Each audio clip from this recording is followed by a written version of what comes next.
안녕하세요. 길을 제시하는 최원길 변호사입니다. 제가 고용노동부 산하 근로자상담센터에서 매달 한 번 상담을 진행하고 있습니다. 상담하러 오시는 분들 중에 상당히 많은 분들이 임금체불 문제로 어려움을 겪고 계셨습니다. 오늘은 임금체불 시 대처 방법 5가지를 알려드리겠습니다. 어느 하나가 나에게 해당될 수 있기 때문에 끝까지 들어주세요.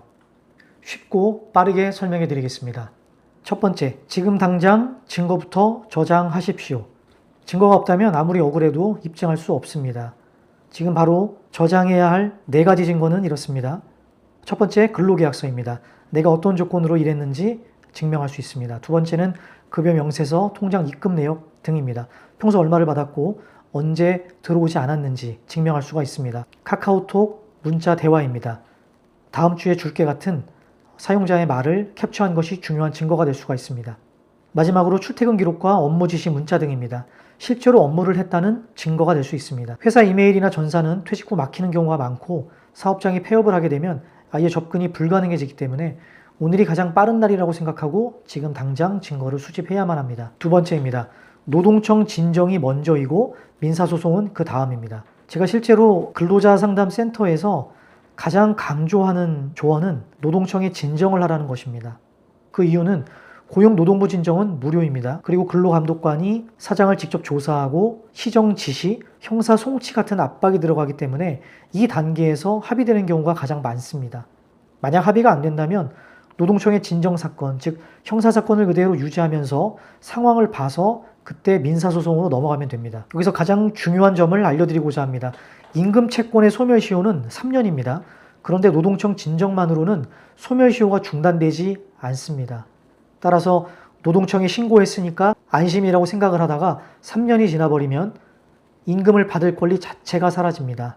소멸시효를 멈추려면 재판상 청구, 가압류, 채무자의 승인이 필요합니다. 기다리면 주겠지 하다가 3년을 넘기는 분들이 있습니다. 3년이 다가오기 전에 그때는 무조건 소송으로 넘어가야 합니다. 세 번째입니다. 재직 중인 직원도 연 20%의 지연 이자를 받을 수 있습니다. 예전에는 퇴직 후 14일이 지나도 받지 못한 임금에만 20%의 지연 이자가 붙었습니다. 그런데 2025년도 10월 23일 시행된 개정근로기준법은 재직 중인 근로자가 매월 정기일에 못 받은 임금에도 연 20% 지연 이자를 적용하도록 규정이 바뀌었습니다. 따라서 변경된 규정을 참고하셔서 소송을 할 때 반드시 지연 이자를 함께 청구해야 합니다. 네 번째입니다. 회사가 망해도 국가가 대신 일부 임금을 지급해 줍니다.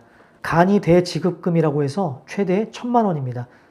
사장님이 파산을 했거나 폐업해서 돈을 줄 사람이 없는 경우에도 받을 수 있는 제도입니다. 바로 간이 대지급금 제도입니다. 국가가 사업주 대신 체불임금을 먼저 지급을 해줍니다.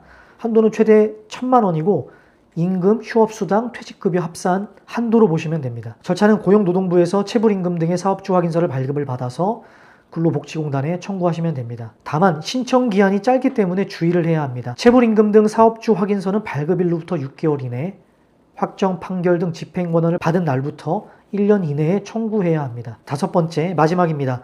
명단 공개된 상습 체불 사업주는 합의를 하더라도 형사처벌됩니다. 원래 임금체불죄는 반의사불벌죄입니다. 즉 피해자가 처벌을 원하지 않는다라고 하면 처벌받을 수 없습니다. 그래서 사장님들이 헐값에 합의를 하는 경우도 많습니다. 그런데 2024년도 10월 개정되어 2025년도 10월 23일부터 시행된 법에 따라 명단이 공개된 체불 사업주가 명단 공개 기간 중에 다시 임금을 체불하면 피해자가 고소를 취하거나 처벌을 원하지 않는다고 하더라도 검사가 그대로 기소할 수 있습니다. 또한 상습 체불 사업주 지정제도가 신설되어서 보조금, 입찰 참여 등에서 불이익을 받게 하고 있습니다. 3년 손해배상 청구권도 새로 생겼습니다. 명백한 고의 체불, 1년 중 3개월 이상 체불, 3개월치 통상 임금 이상 체불 시 밀린 임금의 최대 3배까지 법원에 청구할 수 있습니다. 따라서 사장님이 상습 전력이 있는 분이라면 헐값에 합의 제한이 오더라도 흔들리실 필요가 없습니다. 오히려 이 사실을 알고 협상 테이블에 앉으시면 유리한 조건에 합의할 수 있습니다. 이제 마치겠습니다. 오늘 핵심을 마지막으로 정리하겠습니다. 첫 번째, 근로계약서, 급여명세서, 통장, 카톡 등을 지금 당장 저장하십시오. 두 번째, 노동청 진정이 먼저입니다. 다만 소멸시효 3년이 지나기 전에 소멸시효 중단을 위해서 민사소송을 제기하는 것을 생각해 볼 수 있습니다. 세 번째, 재직자도 연 20%의 지연이자를 청구할 수 있습니다.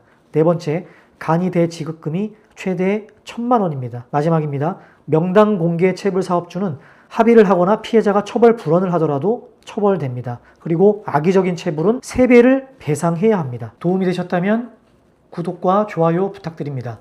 구독과 좋아요는 영상 제작에 큰 힘이 됩니다. 길을 제시하는 최원길 변호사였습니다.